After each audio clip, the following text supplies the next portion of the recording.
Welcome बच्चों। आज हम आपके लिए हमारा जो विषय है गृह विज्ञान, उसके अंदर 1.1 यूनिट है, उसको लेकर के आए हैं, जिसका जो टाइटल है वो क्या है,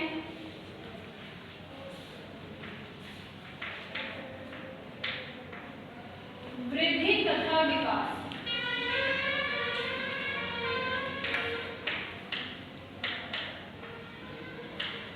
वृद्धि तथा विकास का समप्रत्यय।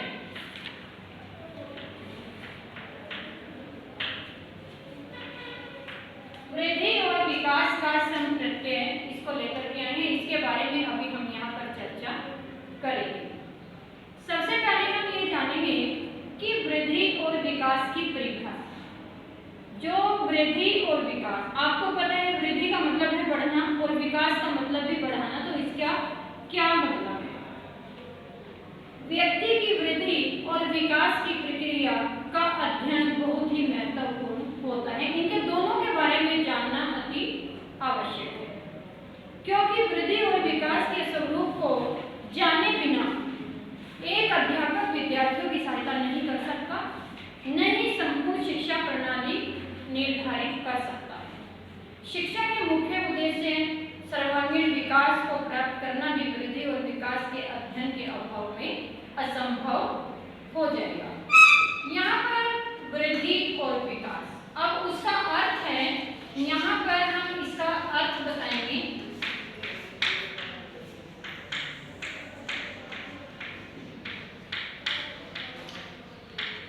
वृद्धि और विकास, यानी कि वृद्धि और विकास के बारे में हम यहाँ अब पढ़ते हैं। वृद्धि का अर्थ आमतौर पर मानव के शरीर के जो विभिन्न अंग होते हैं, मानव शरीर के विभिन्न अंगों के विकास तथा उनके अंगों के कार्य करने की जो क्षमता होती है, उसका विकास माना जाता है। व्यक्ति के इन शारीरिक अंगों के विकास परिणाम स्वरूप उसका व्यवहार किसी न किसी रूप में प्रभावित होता रहता है, और इस प्रभाव के परिणाम स्वरूप ही व्यक्ति के अंगों में परिवर्तन होना पाया जाता है। इस तरह वृद्धि में अभिप्राय शरीर का आकार, मान लीजिए एक बच्चा छोटा है, जब उसका शरीर वृद्धि करता है तो उसका विकास होता है, उसकी शरीर की वृद्धि होती रहती है। इसी प्रकार उसका भार, छोटे बच्चे का भार कम होता है, जैसे जैसे बच्चा बढ़ता चला जाता है, वयस्क होने तक उसका भार बढ़ता रहता है। इसी प्रकार वृद्धि में व्यक्ति की मांसपेशियों की वृद्धि भी शामिल है। छोटे बच्चे की जो मांसपेशियां होती हैं वो बहुत छोटी होती है, लेकिन जैसे जैसे बच्चे का विकास होता जाता है वयस्क होने तक, तब तक उसकी जो वृद्धि है, उसके विकास के साथ साथ उसकी मांसपेशियों में भी वृद्धि होती रहती है और उसका विकास परिवर्तन होता है। यहाँ पर विकास की जो प्रक्रिया यहाँ पर बताया कि जैसा कि सभी को मालूम है, अब देखिए कोई एक शून्य है, एक शून्य से, अब शून्य का मतलब क्या है कि शून्य तो शून्य है, शून्य तो शून्य है, वृद्धि निषेचित में विभाजन में परिणाम स्वरूप होती है, यानी कि एक शून्य के बराबर वृद्धि यहाँ से शुरू होती है और विभाजित निषेचित, जिसको एम्ब्रॉय कहते हैं, बनता है उसकी कोशिकाएं, यानी कि जो हमारे शरीर के अंदर सेल होते हैं, हमारा शरीर विशेष प्रकार की कोशिकाओं के द्वारा मिलकर बनता है, उसमें वृद्धि होती है और मानव शरीर में वृद्धि इसी कारण होने के कारण साथ साथ में विकास भी होता है। वृद्धि तथा शारीरिक वृद्धि निरंतर नहीं होती, क्योंकि ये कुछ समय के पश्चात रुक कर होती है।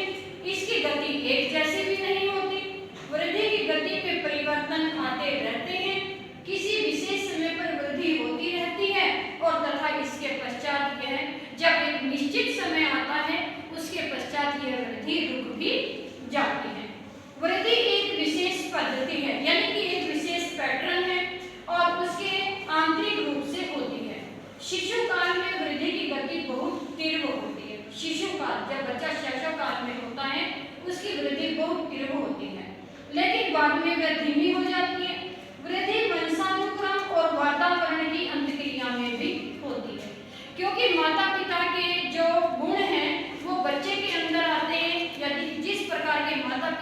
होते हैं, उन गुणों के आधार पर बच्चा भी उसी प्रकार से वृद्धि करता है। कुछ ऐसा भी होता है कि वातावरण का भी असर पड़ता है। जो बच्चे बिल्कुल बंद मकानों में, अंधेरों में या छोटे घरों में रहते हैं, उनका जो विकास है बाहर खुले मैदान में रहने वाले या घूमने वाले बच्चों की अपेक्षा कम होता है, उनका विकास कम होता है। वृद्धि एक विशेष पद्धति के द्वारा चलती है और इसी प्रकार मानव शरीर जो है, शरीर के किसी विशेष पक्ष में जो परिवर्तन आता है उसे हम वृद्धि कहते हैं। अब इन विवरणों से आधार पर प्रकृति को निम्नलिखित तथ्यों पर हम स्पष्ट करते हुए देखते हैं कि वृद्धि व्यक्ति के अंदर कैसे होती है। वृद्धि से व्यक्ति बड़ा और भारी होता है। एक बच्चा बहुत छोटा होता है, जब उसके वृद्धि होती है, उसका विकास होता है, तो वह युवा बनता है। युवा के बाद फिर वो वयस्क बनता है और फिर मतलब बढ़ता ही रहता है। इसलिए उसके शरीर के आकार विकार में भारी अंतर आता रहता है। वृद्धि की मात्रा को एक रूप में माना जाता है। वृद्धि की सामान्य पद्धति होती है, यानी कि जनरल एक उसका पैटर्न होता है, न कि अलग अलग व्यक्तियों में अलग अलग होता है। एक व्यक्ति 10 साल की उम्र में जितना बढ़ता है, तो साथ वाला भी 10 साल की उम्र में उतना ही बढ़ेगा। वृद्धि निश्चित अंड में विभाजन के परिणाम स्वरूप होती है। वृद्धि निरंतर नहीं होती, यह रुक रुक कर होती रहती है। वृद्धि की गति एक समान नहीं रहती, क्योंकि इसकी गति में भी परिवर्तन आते रहते हैं। वृद्धि आंतरिक रूप से होती है। वृद्धि जो है वो आंतरिक रूप से होती है, बाहरी नहीं होती। स्त्रियों में पुरुषों की अपेक्षा अधिक वृद्धि होती है। वृद्धि वंशानुक्रम और वातावरण की अंतःक्रिया के द्वारा भी होती है, जैसा कि मैं पहले कह चुकी हूँ। शिशु काल में वृद्धि तीव्र गति से होती है, जबकि शैशव काल में आकर के वो थोड़ा सा रुक जाती है, यानी कि उसके बाद में वो धीमी हो जाती है। जब कद में वृद्धि होती है तो भार कम हो जाता है। स्वास्थ्य और भोजन शारीरिक और मानसिक वृद्धि को प्रभावित करते हैं। शारीरिक वृद्धि को देखना मानसिक वृद्धि की उसकी अपेक्षा सरल होता है। अब आता है यहाँ पर विकास का अर्थ। यहाँ पर आपका वृद्धि का अर्थ, यहाँ पर क्या हुआ आपका, यानी कि विकास का अर्थ क्या है। यहाँ पर हम आपको विकास का अर्थ अभी समझाते हैं, यानी कि मीनिंग ऑफ डेवलपमेंट।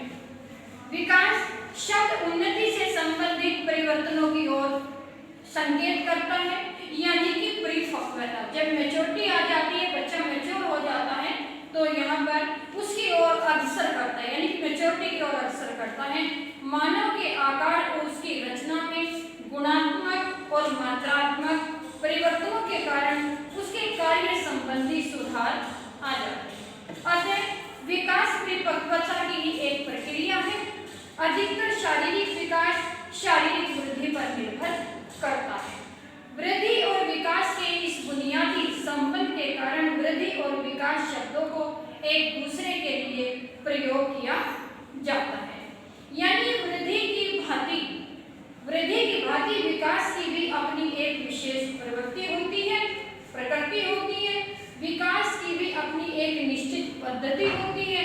विकास सदा सामान्य से विशिष्ट दिशा की ओर होता है। वृद्धि की तरह विकास रुकता नहीं है, विकास चलता रहता है।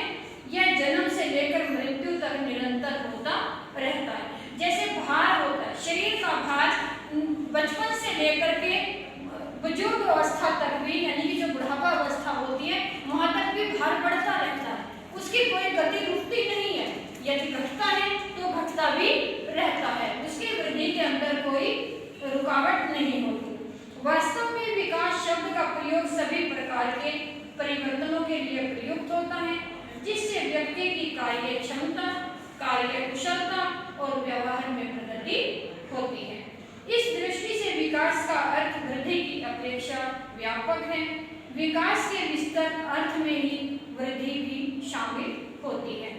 विकास गुणात्मक परिवर्तनों की ओर संकेत करता है। इस प्रकार हम देखते हैं कि विकास व्यक्ति